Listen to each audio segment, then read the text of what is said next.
ये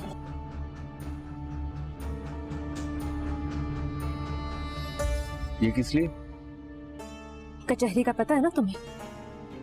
क्योंकि रबाब को तो तुम वहीं लेके गए थे। वहां जाओ और स्टैम्प पेपर पे उसकी तलाक लिखवा लो, क्योंकि अगर तुमने तलाक नहीं दी तो रबाब के साथ मैं घर जाऊंगी।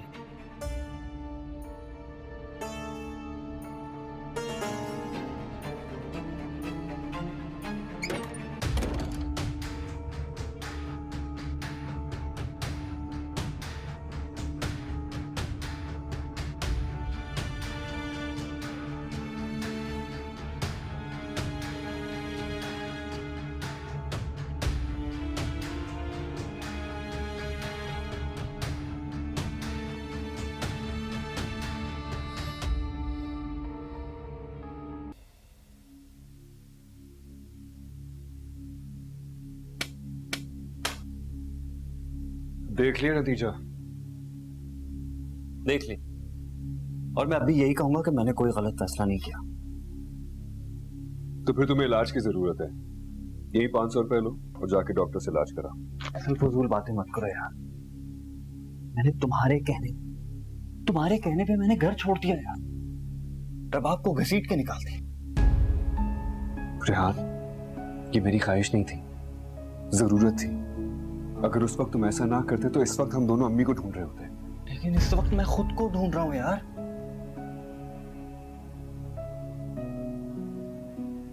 रबाब से मिले? नहीं यार, मिलने ही नहीं दिया।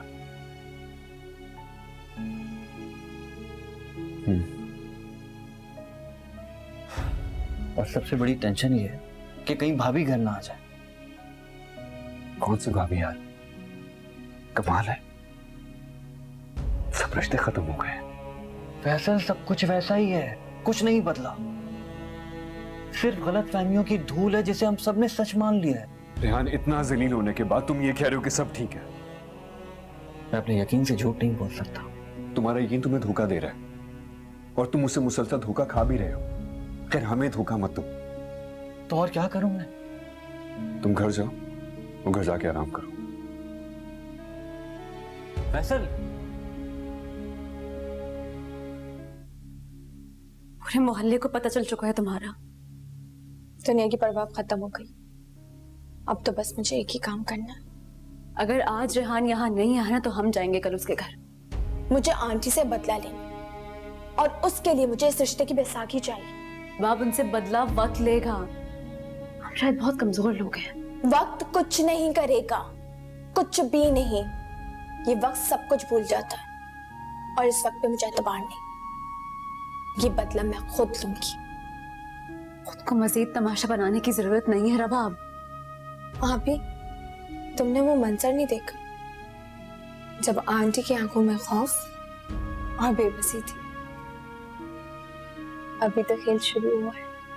खेल शुरू होते ही खत्म हो चुका है। तुम उनके घर से बाहर हो और वो वहीं पे है। वो उनका घर है रबाब। फैसल और रेहान उनके बेटे हैं। मैं खौफ की तरह हर वक्त उनके सर पे लटकी रहूंगी। और दूसरी बात ये कि रेहान ने मुझे छोड़ने के लिए नहीं अपनाया। वो फैसल भाई की तरह डरपोक और बुज़दिल नहीं है।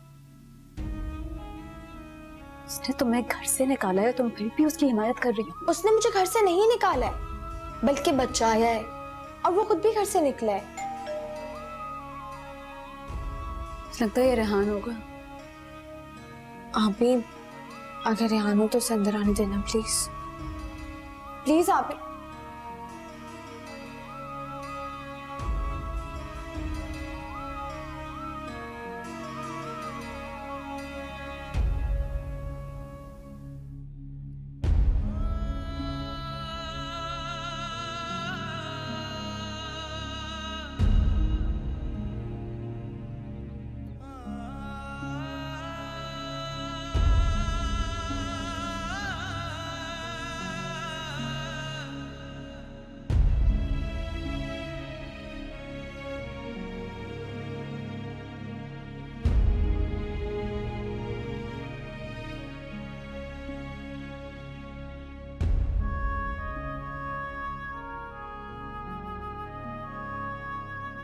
क्या हुआ?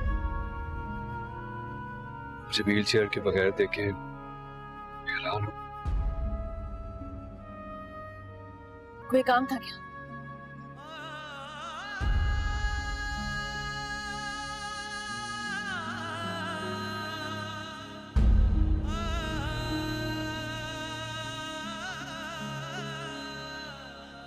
मरियम, तुम्हें हमेशा मुझसे शिकवा रहा है कि मुझे मोहब्बत करने नहीं आती। ये अचानक से तुम्हारी मोहब्बत को क्या हुआ है? ये एक गलत फहमी थी, मोहब्बत नहीं। ये गलत फहमी अब खत्म हो चुकी है। गलत फहमी अगर किसी और चीज की हो तो खत्म हो सकती है, लेकिन अगर गलत फहमी मोहब्बत की हो तो हमेशा जारी रहती है, इसी की तरह। देखो फैज, मेरे पास अब वो कान नहीं रहे जो ये बातें सुनते थे और मानते थे। तुम्हारे लिए यही बेहतर है कि जो तुम झूठ बोलने आए हो ना, उसको अपने पास महफूज रखो।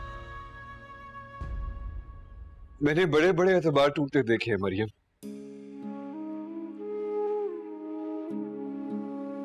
मैंने बड़े बड़े यकीनों को अपने सामने बेयकीनी में बदलते देखा है, लेकिन ये अचानक से जो तुम्हें हुआ है, मैंने ऐसा कभी नहीं देखा। मुझे तो खुद से ये तवक्को थी। मैं हमेशा अपने आप को तुम्हारा मुजरिम समझता रहा, बल्कि इस सलूक के बाद भी समझता हूं। अरे आज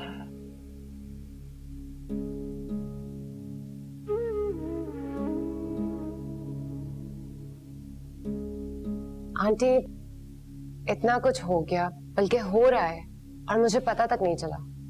बस बेटा, कभी कभी एक रात पूरी जिंदगी जितनी लंबी हो जाती है।